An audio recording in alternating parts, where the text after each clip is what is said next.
Yeah, absolutely. We need to rethink love and commitment. 60 years ago was when we decided that men had to be monogamous too.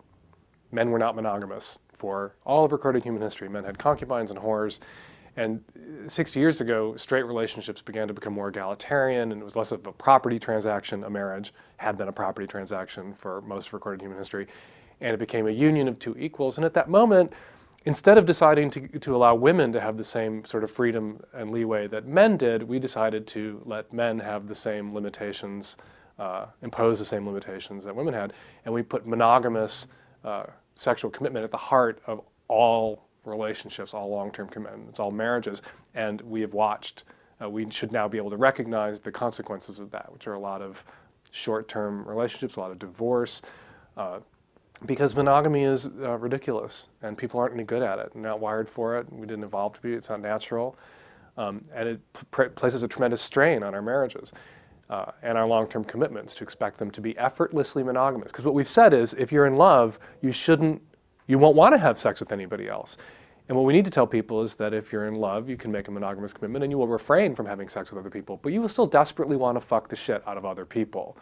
But people understand love means I don't want to fuck other people because of these misconceptions pumped into people's heads about romance and love and what it means. And so they meet somebody else that they're attracted to, and they're attracted to this other person. They go, well, I must not be in love with my partner anymore, otherwise I wouldn't be attracted to this person. Or they feel threatened when their partners are attracted to other people, as if, it makes them feel insecure. And we just need to get past that. And we talk about monogamy the way we talk about virginity, that you're monogamous until you fuck somebody else, and then you ruined it. You popped your monogamy hymen and destroyed your monogamous relationship.